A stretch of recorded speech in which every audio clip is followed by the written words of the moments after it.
Class 9th भारतीय भवन physics chapter 6 हमारा साउंड यानी ध्वनि के आंकिक प्रश्नों को हल करेंगे। प्रश्नों की कुल संख्या 12 है।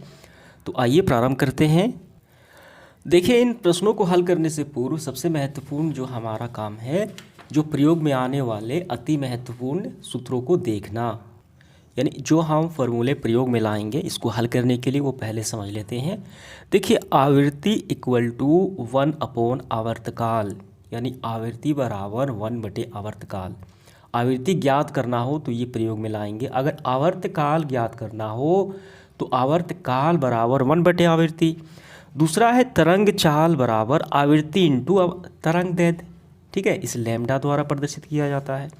और ये समान इसी फॉर्मूले हैं। चाल बराबर दूरी बटे समय, समय बराबर दूरी बटे चाल, और दूरी बराबर चाल इंटू समय।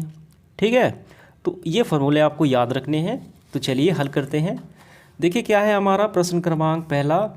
उस तरंग की आवृत्ति ज्ञात करें जिसका आवर्तकाल कितना है, 0.002 सेकेंड है। तो आवर्तकाल तो दिया गया है यहाँ पे। ठीक है, तो क्या ज्ञात करना है, हमें आवृत्ति ज्ञात करना है। तो इसको हम लोग कौन से फॉर्मूले लगाएंगे, तो ये फॉर्मूला लगाएंगे। आवर्तकाल दिया गया है, आवृत्ति बराबर 1/आवर्तकाल। ठीक है, देखिए सबसे पहले दिया गया मान आवर्तकाल इक्वल टू 0.02 सेकेंड। ठीक है, तो इसलिए आवृत्ति बराबर 1/आवर्तकाल। तो हम यहाँ पे मान रखते हैं। देखिए हम यहाँ पे रखेंगे 1/आवर्तकाल कितना है, 0.002। तो यहाँ पे आपको ध्यान देना है, यहाँ पे कितने अंकों पे जीरो है, 1 2 3 अंकों पे। तो हम जीरो को हटा देते हैं तो क्या आ जाएगा, 1000 आ जाएगा। ऊपर बचा 2, नीचे बचा 1000। तो इसको हम लोग ऊपर भेज देते हैं तो ये पलट जाएगा। ठीक है, तो देखिए 2 ऊपर है तो आगे ये नीचे आ जाएगा, और 1000 नीचे है तो ये ऊपर चला जाएगा। तो ये हो जाएगा 1000/2। ठीक, अब इसको हम भाग लगाएंगे, कितने बार में जाएगा, तो ये तो 500 से कट जाएगा, कैंसिल आउट होगा। तो ये तो हमारा आ गया 500। तो 500 क्या है, आवृत्ति है। तो आवृत्ति हमने निकाला तो 500 हर्ट्ज। ठीक है, तो ये हमारा आंसर हो गया। उम्मीद करता हूँ ये आपको। देखिए अगला सवाल, ध्वनि तरंग का आवर्तकाल निकाले जिसकी आवृत्ति 400 हर्ट्ज है। हमें टाइम पीरियड निकालना है। यहाँ पे फ्रीक्वेंसी कितनी है, 400 हर्ट्ज दिया गया है। तो आइए इसको हल करते हैं। देखिए हम ये फॉर्मूला अप्लाई करेंगे, आवर्तकाल हमें ज्ञात करना है यहाँ पे, तो 1/आवृत्ति। तो ये फार्मूला हम अप्लाई कर देंगे, आसानी से निकल जाएगा। तो सबसे पहले हमारा काम होगा, दिया गया मान नोट डाउन करेंगे, आवर्तकाल निकालना है। आवृत्ति 400 हर्ट्ज, आवर्तकाल का फार्मूला हमने अभी देखा 1/आवृत्ति। तो 1/आवृत्ति कितनी है, आवृत्ति हमारी दी गई है 400। कितनी है, 400। तो इस 400 को हम इस तरीके से भी लिख सकते हैं, 1/, देखिए 1 इंटू यहाँ पे 4 इंटू 100। तो ये 400 हो गया, यानी हमने तोड़ दिया। तो देखिए 1/4 और 1/100 हम इसको अलग भी कर सकते हैं। तो 1/4 का हम भाग लगाएंगे, पहले 1 में 4 से भाग लगाएंगे। ठीक है, 1 में 4 से इसको हम लोग भाग लगा देते हैं। देखिए कितना मान आता है, तो 1 अंदर हो जाएगा और 4 हो जाएगा बाहर। तो ये कम है तो पहले शून्य पॉइंट लगा दिया जाता है। ठीक है, हमेशा। तो देखिए तो ये हो गया, तो हम यहाँ पे शून्य लगा देंगे।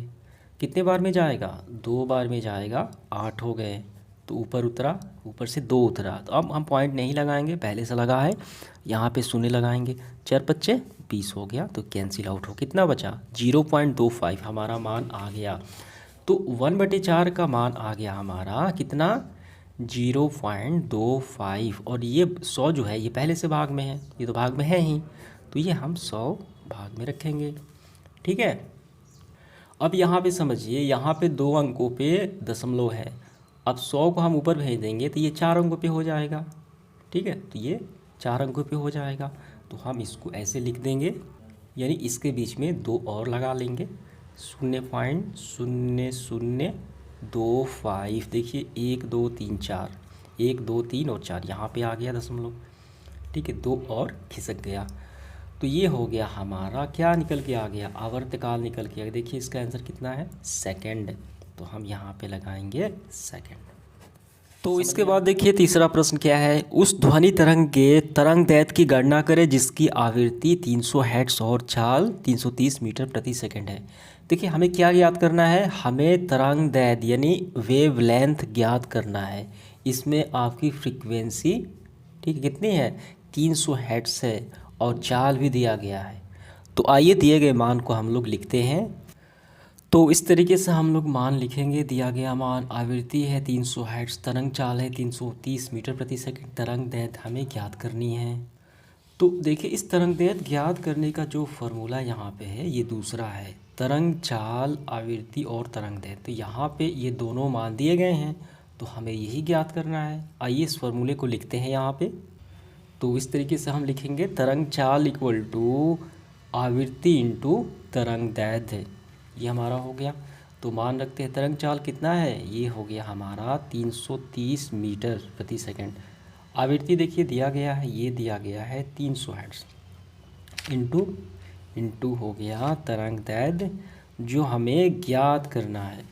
तो देखिए ये गुणा वाली संख्या है, हम इसको उस तरफ भेज देते हैं, ठीक है, तो पक्षांतर हो जाएगा। तो यहाँ पे हो गया हमारा तरंग दैर्ध्य इक्वल टू 330/300, ठीक है, हो गया। तो ये शून्य से शून्य कैंसिल आउट, ये 10 तियां 30, 11 तियां 33, तो हमारा निकल के आ गया तरंग दैर्ध्य इक्वल टू 11/10। तो भाग लगाएंगे तो 1.1, ठीक है, ये मीटर में होगा क्योंकि तरंग दैर्ध्य को मीटर में लिया जाता है, इसकी इकाई होती है। तो उम्मीद करता हूँ ये आपको अच्छे से समझ में आ गया। तो इसके बाद देखिए आगे बढ़ते हुए चौथा सवाल, एक ध्वनि तरंग की आवृत्ति कितनी है, फ्रीक्वेंसी 1000 हर्ट्ज और तरंग दैर्ध्य की जो है वेव लेंथ 34 सेंटीमीटर है। इस तरंग को यानी इस ध्वनि तरंग को 1 किलोमीटर की दूरी तय करने में कितना समय लगेगा। तो हमें क्या ज्ञात करना है, समय ज्ञात करना है, समय की गणना की गई है, ठीक है। तो यहाँ पे आप ध्यान दीजिए, समय का फॉर्मूला क्या होता है, समय का फॉर्मूला तो हम सभी जानते हैं, दूरी बटे चाल। तो यहाँ पे दूरी कितनी है, तरंग दैर्ध्य यानी ध्वनि तरंग को 1 किलोमीटर दूरी, यहाँ पे दूरी है 1 किलोमीटर यानी 1000 मीटर, लेकिन कहीं भी आपको चाल नहीं दिखाई दे रहा है। सबसे पहले हम चाल ज्ञात करेंगे, कैसे ज्ञात करेंगे, तो जो मान दिए गए हैं, हमें क्या दिया गया है, आवृत्ति दिया गया है, ठीक है, और तरंग दैर्ध्य दिया गया है। तो इस हम फॉर्मूले में आप यहाँ पे नज़र डालिए, तो कौन सा संबंध स्थापित हो रहा है, आवृत्ति और तरंग दैर्ध्य, यानी ये जो दूसरा फॉर्मूला है हम इसको प्रयोग करेंगे और तरंग चाल ज्ञात कर लेंगे। चाल ज्ञात हो जाएगा तो पहले से दूरी दी गई है और चाल हमने ज्ञात कर लिया, तो ये फॉर्मूला हम अप्लाई कर देंगे, दूरी बटे चाल। काफ़ी सिंपल है। तो चलिए इस फॉर्मूले से हम चाल ज्ञात कर लेते हैं। तो हमने फार्मूला लिख दिया, तरंग चाल इक्वल टू आवृत्ति इंटू तरंग दैर्ध्य। तरंग चाल कितना है, देखिए यहाँ पे तरंग चाल तो हमें ज्ञात करना है, तो हम इसको जय को त्यों लिखते हैं, तरंग चाल, ठीक है। आवृत्ति कितनी दी गई है, 1000 हर्ट्ज दी गई है, ठीक है। और तरंग दैर्ध्य कितना है, देखिए तरंग दैर्ध्य दिया गया है 34 सेंटीमीटर, लेकिन जो तरंग दैर्ध्य की इकाई होती है वो मीटर में ली जाती है, लेकिन यहाँ पे सेंटीमीटर है। तो पहले इसको हम लोग मीटर में बदल लेते हैं, देखिए कैसे बदला जाता है। 100 से भाग लगा देंगे, 34 है तो 100 से भाग हमने लगा दिया, 17 दूनी 34, 50 दूनी 100, तो ये हमारा 17 बटे तो हमारा आ गया 17/50, ये मीटर में, ठीक है। तो हम इसको यहाँ पे लिख लेंगे 17/50। अब इसके बाद देखिए क्या होगा, शून्य से शून्य कैंसिल आउट हो गया, 20 25 100 हमारा हो गया, ठीक है। 17 दूनी 34 यानी 340, 340 हमारा चाल निकल के आ गया, तरंग चाल, ठीक है। तो ये मीटर सेकंड में निकल के आ गया। तो तरंग चाल तो हमने ज्ञात कर लिया और हमारे पास दूरी भी है, तो हमें क्या ज्ञात करना है, हमें ज्ञात करना है समय की गणना। तो समय बराबर क्या होता है, समय बराबर होता है दूरी बटे चाल, ठीक है।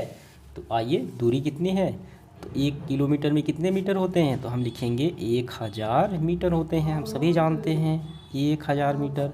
चाल कितना है? 340 है। शून्य से शून्य कैंसिल आउट हो गया। तो ये हमारा हो गया 50 दूनी 100, 17 दूनी 34। तो ये 50/17 भाग लगाएंगे तो कितना आएगा? तो आप भाग लगाइएगा तो आएगा 2.94। ठीक है, तो ये समय है यानी सेकंड में है। तो उम्मीद करता हूँ ये आपको काफ़ी अच्छे से समझ में तो इसके बाद देखिए 5वां प्रश्न क्या है हमारा। एक ध्वनि तरंग जो है 340 मीटर प्रति सेकंड चाल से चलता है। ध्वनि तरंग है, इतना चाल से चलता है। यदि उसका तरंग दैर्घ्य कितना है, वेवलेंथ 2 सेंटीमीटर हो, तो तरंग की आवृत्ति हमें ज्ञात करना है, फ्रीक्वेंसी ज्ञात करना है। ठीक है, और जो आवृत्ति आएगी क्या वो श्रव्य होगी, वो हम देखेंगे। तो सबसे पहले इसमें क्या दिया गया है, देखिए इसमें तरंग, ध्वनि तरंग दिया गया है, यानी तरंग चाल दिया गया है। ठीक है, यहाँ पे तरंग चाल दिया गया है 340। ठीक है, और उसका तरंग दैर्घ्य भी दिया गया है 2 सेंटीमीटर। हमें आवृत्ति ज्ञात करना है। तो ये रहा तरंग दैर्घ्य और तरंग चाल, तो ये आवृत्ति हमें ज्ञात करना है। तो ये फॉर्मूला हम यहाँ पे अप्लाई करेंगे, तरंग चाल इक्वल टू आवृत्ति इंटू तरंग दैर्घ्य। तो इस तरीके से हम लिखेंगे, दिया गया मान तरंग चाल 340 मीटर प्रति सेकंड, तरंग दैर्घ्य 2 सेंटीमीटर, आवृत्ति ज्ञात करनी है। देखिए तरंग दैर्घ्य की इकाई होती है मीटर होती है, यहाँ सेंटीमीटर है, तो इसको मीटर में बदलेंगे तो क्या करना होगा, हमें 100 से भाग लगाना होगा। तो ये कैंसिल आउट होगा। ठीक है, कितने बार में? 50। तो ये आ गया 1/50 मीटर, ये हमारा हो गया। तो अब हम लोग मान रखेंगे, ये मीटर में बदल गया। तरंग चाल कितनी है? तरंग चाल दी गई है 340 मीटर। तो 340 इक्वल टू आवृत्ति तो हमें ज्ञात करना है, यहाँ पे आवृत्ति जो कहते हो। तरंग दैर्घ्य हमने अभी निकाला 1/50 हो गया। अब हमें निकालना है ये आवृत्ति। तो यहाँ पे देखिए ये गुणा में है, गुणा वाली संख्या का पक्षांतर क्या कहाँ, भाग में जाता है। ठीक है, तो ये जाएगा तो ये पलट जाएगा, तो ये हो जाएगा आवृत्ति। ठीक है, तो ये यहाँ है 340, ये इस तरफ आया तो पलट गया 1/50, तो 50/1। तो ये देखिए 340 में 50 से गुणा किया जाए कितना आ जाएगा, शून्य का सबके साथ गुणा तो शून्य ही होगा। 5 का शून्य के साथ तो ये शून्य होगा। 5 का 4 के साथ 20 हो गया, 20 का शून्य, रिमाइंडर 2 बचा, बचते 15, 15 2 17। तो ये आ गया हमारा 17,000। तो इसलिए आवृत्ति कितने निकल के आ गई, आवृत्ति आ गया 17,000 हर्ट्ज। ठीक है, तो हमें ये बताना है इसमें, ये जो 17,000 आया तो ये क्या श्रव्य है? ठीक है, देखिए यहाँ पे क्या ये श्रव्य पारस में होगा कि नहीं, तो इसको आइए हम लोग बताते हैं। देखिए कोई भी ध्वनि को मनुष्य श्रव्य परास में रखेगा जब वो 20 हर्ट्ज से 20,000 हर्ट्ज के मध्य होगा। तो हमारा आंसर तो 17,000 आया। तो 20 से 20,000 के मध्य तो 17,000 तो है ही। तो इसका आंसर क्या होगा हमारा, तो इसका आंसर हमारा होगा यही होगा। तो हम लिखेंगे हाँ ये ध्वनि जो है, हाँ ध्वनि, तो आंसर लिखेंगे हाँ ध्वनि जो है श्रव्य पारास में होगा, क्योंकि ये 20 हर्ट्ज से 20,000 हर्ट्ज के मध्य है। तो ये हमारा आंसर पूरा हुआ। उम्मीद करता हूँ समझ में आ गए होंगे। इसके बाद देखिए प्रश्न क्रमांक 6 क्या है। एक पहाड़ी से 100 मीटर दूर ध्वनि उत्पन्न होती है।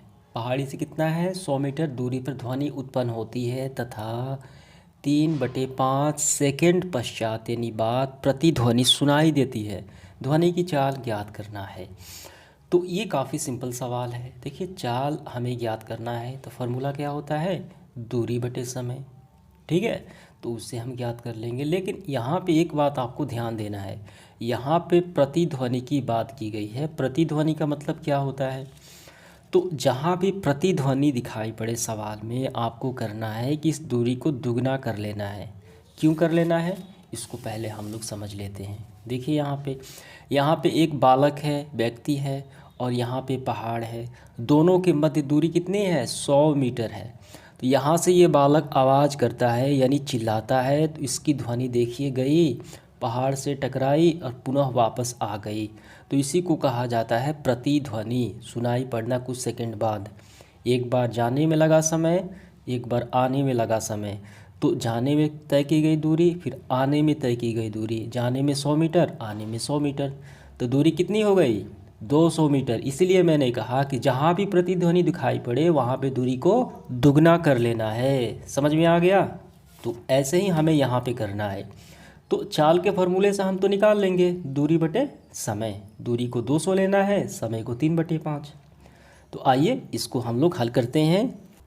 तो इस प्रकार हम लिखेंगे, दिया गया मान दूरी कितना है 100 मीटर, तो प्रतिध्वनि कितनी हो जाएगी मैंने अभी आपको बताया एग्जाम्पल के माध्यम से। तो प्रतिध्वनि हो जाएगी 200 मीटर। समय कितना हो गया 3/5 सेकंड। चाल ज्ञात करना है, तो चाल का फॉर्मूला क्या होता है, फिर से यहाँ पे हम लिखेंगे। चाल का फॉर्मूला हमारा होता है दूरी बटे समय।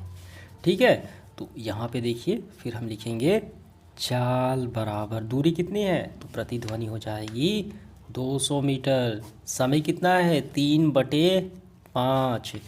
तो ये ऊपर जाएगा तो ये पलट जाएगा, तो कितना हो जाएगा, यहाँ पे 200 है तो देखिए ये हो जाएगा आपका 200 इंटू ये 5/3। 3/5 है तो पलट गया 5/3। तो देखिए ये कैंसिल आउट तो नहीं होगा, तो गुणा कर लेते हैं 5 में 200 से, 5 दूनी 10, यानी ये आपका हो जाएगा 1000/3। तो 1000 में 3 से भाग लगाया जाए, तो आइए यहाँ पे हम लोग भाग लगा लेते हैं। 1000 में 3 से भाग लगाएंगे तो 3 का 9, तो 1 फिर ऊपर से 10, फिर देखिए फिर 3 बार में तो 9 हो गया, फिर 10, फिर 3 बार में फिर 9 हो गया, फिर 1, फिर पॉइंट लगाएंगे, फिर ये 10 हो गया, फिर 3 बार में फिर 9। देखिए ये ऐसे ये 3 बढ़ता जाएगा, तो एक रेकरी तो यहाँ पे हम रेकरी लगाएंगे, तो हम बस इसको ही लेंगे 333। ठीक है, तो हमारा आंसर कितना आ गया 333। ठीक है, क्या निकल के आ गया 333 मीटर प्रति सेकेंड। चाल निकल के आ गया हमारा। ठीक है, उम्मीद करता हूँ समझ में आ गए होंगे ये सवाल। देखिए आगे बढ़ते हुए अगला सवाल 7वां। एक पहाड़ी से कुछ दूरी पर एक तीव्र ध्वनि वाले पटाखे से उत्पन्न ध्वनि की प्रतिध्वनि एक व्यक्ति 6 सेकंड बाद सुनता है। तो पहाड़ी से कुछ दूरी पर जो है एक पटाखा रखा गया है और वहाँ पे एक व्यक्ति भी है। पटाखा फूटता है तो पहाड़ी से टकराकर वो ध्वनि व्यक्ति के पास आता है 6 सेकंड में, तो प्रतिध्वनि सुनता है। तो उस व्यक्ति से पहाड़ी की दूरी निकालें। काफ़ी सिंपल है, हमें तो दूरी याद करना है। दूरी का फार्मूला क्या होता है, दूरी का हमने फार्मूला पढ़ा है, क्या होता है, दूरी का होता है चाल इंटू समय। ठीक है, तो देखिए चाल दिया गया है और समय भी दिया गया है, आसानी से निकाल सकते हैं।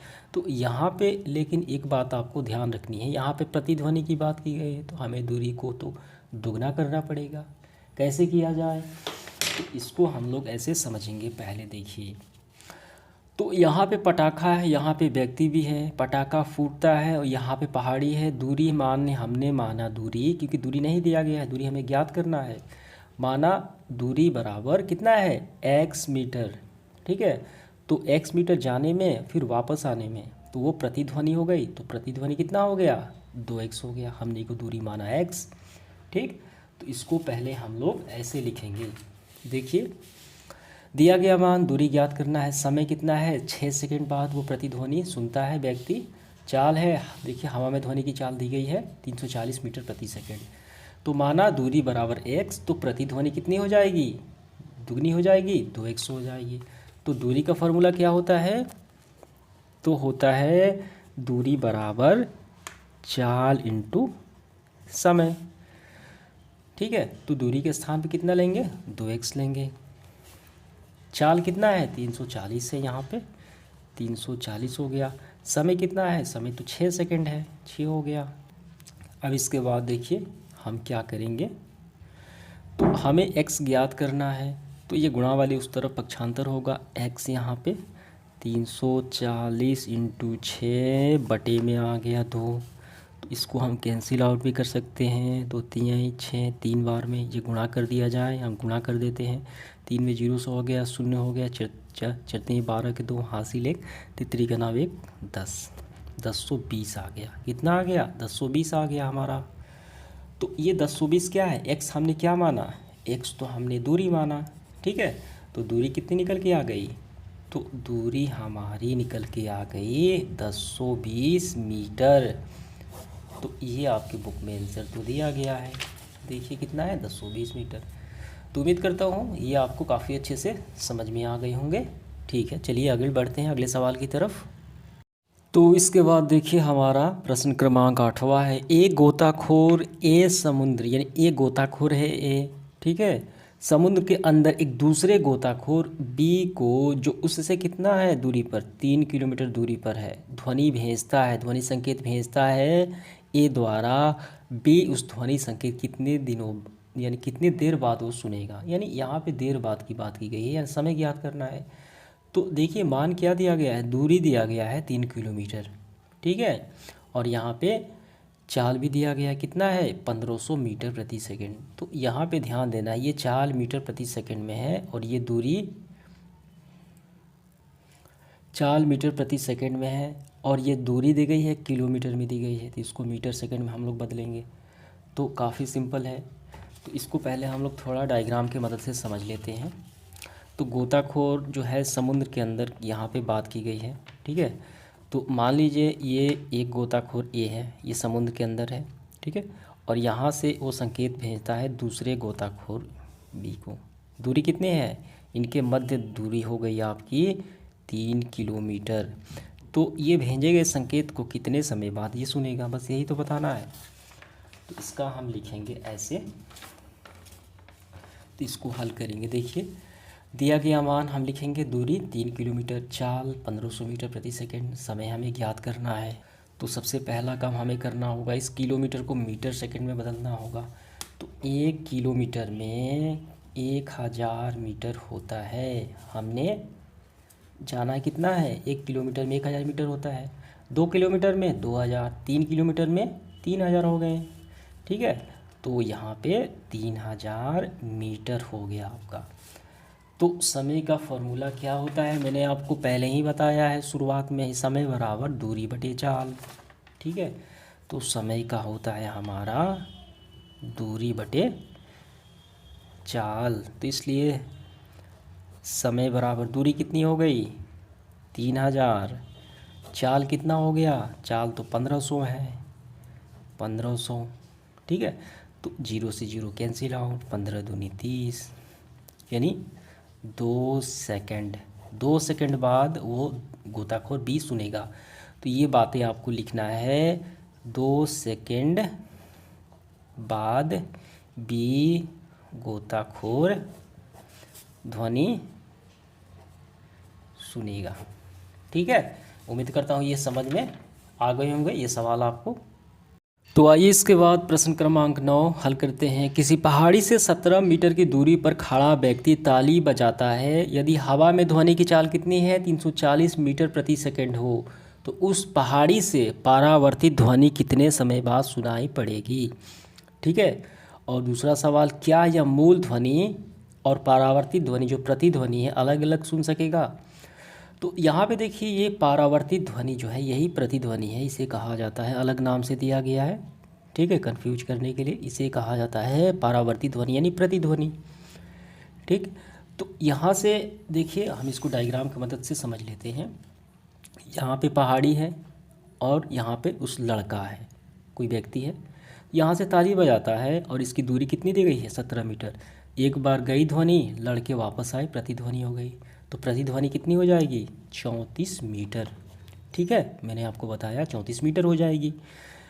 तो ये हमें बताना है, दूरी तो 34 मीटर हो गई, चाल भी दिया गया है और समय हमें ज्ञात करना है। तो आसानी से ज्ञात कर लेंगे हम। तो ये बातें तो आपको समझ में आ गई प्रतिध्वनि। तो आइए ज्ञात करते हैं। तो सबसे पहले हम ये बातें लिखेंगे। दिया गया मान, दूरी 17 मीटर हो जाएगी, तो प्रतिध्वनि 34 मीटर डबल हो जाएगा। चाल कितना है? हवा में ध्वनि की चाल दी गई है 340 मीटर प्रति सेकंड। समय हमें ज्ञात करना है, तो समय का फॉर्मूला क्या होता है? तो समय का फॉर्मूला होता है दूरी बटे चाल। तो दूरी बटे चाल, तो हम यहाँ पे लिखेंगे भी, समय बराबर दूरी बटे चाल। दूरी कितनी है, देखिए 34 मीटर है। चाल कितना है, 340। ठीक। अब इसके बाद देखिए क्या करना है हमें। अब इसके बाद देखिए भाग लगाया जाए, क्या ये कैंसिल आउट होगा, ये कट सकता है जी, बिल्कुल कट सकता है। कितने बार में, ये 10 बार में कट सकता है। ठीक है, तो ये हो गया 10 बार में, तो आ गया हमारा 1/10। अब 1 में 10 से भाग लगाया जाए तो कितना आ जाएगा, देखिए यहाँ पे लगा लेते हैं, 1 अंदर 10 बाहर, तो ये हमारा 0.1 लगाएंगे, 10 होगा। ठीक है, तो एक बार में तो कैंसिल ख़त्म हो गया, तो 0.1 हो गया, 0.1 हो गया हमारा, ये सेकंड हो गया। तो हमारा आंसर आ गया कितना, 0.1 सेकंड। तो ये आ गया देखिए 0.1 सेकंड। और ये बातें आपको लिख लेनी है, हाँ वो दोनों ध्वनियों को अलग अलग सुन सकेगा, ये बातें आपको लिख लेनी। हो गया इसका आंसर हमारा। इसके बाद देखिए आगे बढ़ते हुए प्रश्न क्रमांक 10 क्या है। एक मनुष्य 1.6 किलोमीटर दूरी पर स्थित कारखाने की दोपहर वाली सीटी अपने घड़ी मिलाता है। ठीक है, सीटी से अपने घड़ी को मिला लेता है। तो दूरी कितनी है, 1.6 किलोमीटर। ठीक है, उस दूरी और कारखाने में स्थित जो व्यक्ति है, ठीक है, कारखाने और व्यक्ति के बीच की दूरी है। बताएं कि कारखाने की घड़ी उसकी घड़ी से कितनी सुस्त है, यानी हमें समय ज्ञात करना है। चाल भी दिया गया है, हवा में ध्वनि की चाल। तो सबसे पहले हम मान को नोट डाउन करेंगे, ऐसे हम लोग लिखेंगे। देखिए दिया गया मान हम लोग ऐसे लिखेंगे। दूरी कितनी दी गई है, टोटल दूरी दी गई है 1.6 किलोमीटर। तो ये मीटर सेकंड में, ये मीटर में बदल जाएगा। 1 किलोमीटर में कितने मीटर, 1000, 0.66 मतलब 600, यानी 1600 मीटर हो गए। ठीक, आप इसको ऐसे भी निकाल सकते हैं, 1.6 पॉइंट हटा 10 हो गया, 1000 से भाग लगाएंगे, कैंसिल आउट हो गए। तो ये 1600, तो टोटल 1600 मीटर आ गई दूरी।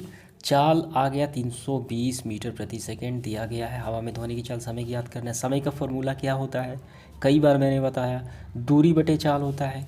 दूरी कितनी दी गई है, देखिए कितनी है, दूरी है हमारा 1600, चाल कितना है 332 मीटर प्रति सेकंड। ये कितने बार में कटेगा, तो ये हमारा देखिए 800 दूनी 16, और ये हो गया 166 दूनी 132। अब इसके बाद ये कटेगा कि नहीं, तो ये कटेगा। ये देखिए 83 दूनी 166 और ये 400 दूनी 800, तो इसको हम लोग ले लेते हैं यहीं से। ठीक है, और भी देखिए कैंसिल आउट हो गया, ये अब कैंसिल आउट नहीं होगा, तो ये 400 बटे 83 आ गया हमारा। तो आप भाग लगाएंगे तो आएगा आपका 4.8। ठीक है, तो और भी आएगा 4.8 आएगा, तो आपका आएगा 4.81927, तो वह आएगा। तो हमको बस 2 अंक यही लेना है, 4.8। ठीक है, तो ये सेकंड हो जाएगा। तो ये आपका आंसर आ गया। अब इसके बाद देखिए प्रश्न क्रमांक 11 क्या है हमारा। क्रमांक 11 क्या है। एक भवन की ऊंचाई 78.4 मीटर है। कोई भवन है और उसकी ऊंचाई कितनी है, 78.4 मीटर, और उस भवन से ऊपर से एक व्यक्ति का हेलमेट नीचे गिर जाता है, यानी उस भवन से एक हेलमेट नीचे गिरता है। ठीक है, और वह हेलमेट जो है ज़मीन से टकराने की ध्वनि, जब वो ज़मीन पे गिरेगा उसकी ध्वनि उत्पन्न हो गई 4.27। ठीक है, वो हेलमेट ज़मीन पर टकराने की ध्वनि, गिरता है ज़मीन पर टकराता है और ध्वनि सुनाई पड़ती है कितने सेकंड में, 4.23 सेकंड बाद सुनाई पड़ता है, बाद सुनाई पड़ता है, यहाँ पे ध्यान देना है। तो हवा में ध्वनि की चाल इतनी दी गई है। ठीक है, हवा सुनाई पड़ता है, हवा में ध्वनि की चाल ज्ञात करना है। काफ़ी सिंपल सवाल है ये। तो यहाँ पे पहले समझिए आप, एक भवन की ऊंचाई कितनी है, 78.4 मीटर है, और उस भवन के ऊपर छत से एक व्यक्ति का हेलमेट नीचे गिरता है। देखिए नीचे ऐसे गिरता है और ज़मीन से टकराता है, टकराने के बाद ध्वनि सुनाई पड़ती है। ठीक है, इतनी सेकंड बाद ध्वनि सुनाई पड़ती है, यानी ज़मीन से टकराई, गिरा, ज़मीन से टकराई और ध्वनि सुनाई पड़ी, तो ये प्रतिध्वनि होगा। ये पूरा ध्वनि हो गया आपका। ठीक है, ये प्रतिध्वनि का मान दिया गया है 4.2 सेकेंड, ये समय जो दिया गया है प्रतिध्वनि के साथ का ये समय है। ठीक है, 4.23 सेकेंड बाद सुनाई पड़ती है, क्योंकि यहाँ बाद है। हवा में ध्वनि की चाल ज्ञात करना है। तो इसको पहले हल करेंगे। देखिए दिया गया मान हम लोग पहले नोट डाउन कर लेते हैं। दिया गया मान भवन की ऊंचाई 78.4, ठीक है, मीटर। समय देखिए कुल समय है प्रतिध्वनि के साथ 4.23 सेकेंड। ध्वनि की चाल हमें ज्ञात करना है और जी का मान दिया गया है 9.8, ठीक है। गुरुत्वीय त्वरण का मान एक स्थान भी जी लिया गया है, मीटर प्रति सेकंड स्क्वायर। तो हम गति के दूसरे समीकरण का प्रयोग करेंगे। क्यों प्रयोग करेंगे? क्योंकि हमें यहाँ पे T2 ज्ञात करना है, ठीक है, दूसरा समय ज्ञात करना है। जो सामान्य समय होता है वो ज्ञात करना है। ये समय से कोई मतलब नहीं, ये प्रतिध्वनि के साथ का पूरा समय है। गिरने की अवस्था में ध्वनि सुनाई पड़ा वो टोटल समय है। तो ये फॉर्मूला हम प्रयोग करेंगे। तो यहाँ पे देखिए h = ut + half GT square. तो h कितना है, ऊंचाई कितनी है टोटल 78.4, तो 78.4 हो गया। किस वेग से गिराया गया, प्रारंभिक वेग तो नहीं दिया गया, तो वो शून्य होगा, शून्य होगा। तो t तो हमें ज्ञात करना है, ज्यों के त्यों होगा। हाफ g का मान 9.8, T2 तो हमें ज्ञात करना है। अब इसके बाद देखिए यहाँ पे क्या है 78.4, ठीक है, काफ़ी ध्यान से समझना है। और यहाँ पे देखिए शून्य के साथ t का गुणा होगा तो ये पूरा तो शून्य ही हो गया, ठीक है, प्लस। अब इसको कैंसिल आउट भी कर सकते हैं, 49 दूनी 48 होगा। तो ये हमारा कितना हो जाएगा, ये हमारा 4.8 हो जाएगा, ठीक है, 49 होगा, ठीक है। ये कितना होगा 4.9, 49 दूनी 98, ये 4 है और ये 9 है, तो कैंसिल आउट हो गया। और तो कितना बचा यहाँ पे देखिए 4.9 और ये टी स्क्वायर। तो ये शून्य जुड़ा तो वो उतना ही होगा। तो हम यहाँ से टी स्क्वायर देखिए ये गुणा में है, ठीक है, तो इसको पक्षांतर उस तरफ हम करते हैं। तो 78.4 ये पूरा जोड़ने पर इतना ही आएगा। तो यहाँ पे हो गया टी स्क्वायर, तो ये बटे में आ जाएगा 4.9। पॉइंट देखिए कैंसिल आउट हो गए, बराबर मात्रा में है। तो 784/49 यहाँ पे टी स्क्वायर हमारा, तो ये कैंसिल आउट होगा तो कितने बार में जाएगा, तो ये 16 बार में जाएगा। तो 16 × टी स्क्वायर, वर्ग का पक्षांतर वर्गमूल हो गया, तो ये 16 हो गया टी। तो टी बराबर कितना आ गया, 4 निकल के आ गया हमारा T2। तो यही समय है, ठीक है। तो हमें क्या ज्ञात करना है, देखिए हमें इसमें ज्ञात करना है हवा में ध्वनि की चाल ज्ञात करना है। तो चाल का फॉर्मूला मैंने क्या बताया है, दूरी बटा समय। तो अब हम यहाँ पे लिख देंगे, ठीक है, चाल = दूरी बटे समय। दूरी कितनी है, तो दूरी हमारी टोटल देखिए कितना है यहाँ पे। तो यहाँ पे थोड़ा सा हम लोग समझ लेते हैं। देखिए कुल समय कितना दिया गया था, कुल समय जो दिया गया था T1 कितना है 4.23, और हमने अभी निकाला जो T2 है कितना 4। तो मूल समय कितना आ गया, घटा देंगे तो मूल समय आ जाएगा। देखिए पहले का समय तो यहाँ पे है आपका, इसमें से हम 4 को माइनस कर देंगे तो कितना बचेगा, तो हमारा बच जाएगा 0.2723। 4 घट गया तो 0.23 हो जाएगा, 0.23, ये मूल समय आ गया। तो यही समय हम यहाँ पे लिखेंगे। तो चाल बराबर दूरी बटा समय। दूरी कितनी है, देखिए ऊंचाई को ही तो यहाँ पे दूरी लिया जाएगा। तो दूरी हमारी है देखिए 78.4 मीटर, यहाँ पे है 78.4। समय कितना है 0.23, ये वाला समय। तो अब इसके बाद देखिए क्या होगा, तो आइए इसको हल करते हैं। देखिए भाग लगाया जाएगा, तो यहाँ पे पॉइंट है तो हम इसको 78, ये पॉइंट हटा दिए हैं, ठीक है, तो एक अंक पे आ गया 10। अब इसका भी हम पॉइंट हटा दिए तो ये 23 2 अंकों पे है, तो ये 100 हो गया, ठीक है। तो हम इसको भाग लगाएंगे तो ऊपर जाएगा तो ये पलट जाएगा। तो ऐसे हम यहाँ पे लिख लेते हैं। देखिए कितना बचा 784/10, ये पलट गया। 23/100 है तो 100/23 हो गया। शून्य से शून्य कैंसिल आउट। ऊपर कितना बचा 784 × 10, कितना हो गए ऊपर, और 84 में 10 से गुणा होगा तो 784 शून्य हो गया, बटे में 23 आ गया। तो आप भाग लगाइए, यानी 7840 में 23 से भाग लगा दिया जाए तो ये कितना हो गया, तो ये आपका आ गया 340, ठीक है, 0.869। तो इसको देखिए, हम इसको अगर हटाएंगे तो एक अंक आगे जुड़ जाता है, तो ये आ गया आपका 741, ठीक है, मीटर प्रति सेकंड। पॉइंट हटाएंगे तो एक अंक जुड़ जाता है। तो यही हमारा फाइनली आंसर आ गया। उम्मीद करता हूँ ये आपको काफ़ी अच्छे से समझ में आ गया होगा। तो इसके बाद देखिए सेशन का आखिरी सवाल हमारा प्रश्न क्रमांक 12। सोनार का उपयोग जो है समुद्र में गहराई को मापने के लिए किया जाता है। सोनार का उपयोग कर पानी की सतह पर ध्वनि की संकेत उत्पन्न किए जाते हैं। इन संकेतों के ससूचक पानी की तली से परिवर्तन के बाद किया जाता है। यदि ध्वनि संकेत के उत्पाद इनके ससूचक लगा समय कितना है 4 सेकंड हो तो पानी की गहराई निकालें। काफ़ी सिंपल सवाल है ये। देखिए यहाँ पे ये समुद्र है, ठीक है, और ऊपर क्या है, एक नाव है। यहाँ पे सोनार की मदद से गहराई ज्ञात किया जाता है। तो गया और प्रतिध्वनि फिर वापस आया। यहाँ पे देखिए ध्वनि संकेत को परावर्तन के बाद समय कितना लगा, 4 सेकंड लगा, ठीक है। तो ये दूरी नहीं दी गई है ना, माना इसकी दूरी हमने x माना, तो प्रतिध्वनि कितनी आ गई, फिर एक बार जाने में फिर वापस आने में 2x हो गया, ठीक है। समय कितना लगा, 4 सेकंड लगा इस प्रतिध्वनि को वापस आने में, यानी सुनने में। तो हमें याद करना है पानी की गहराई। तो ये देखिए पानी की गहराई यहाँ से यहाँ तक गहराई, तो इसका मतलब क्या है, ये दूरी ही तो है, ठीक है। तो दूरी बराबर क्या होता है, चाल इंटू समय। चाल कितना दिया गया है, चाल हमने अभी निकाला, तो चाल तो दूरी तो हमें ज्ञात करना, दूरी बटे, तो हम इसका मान रखेंगे। देखिए दूरी कितना है, दूरी हमें अभी निकाला 2x प्रतिध्वनि है, ठीक है।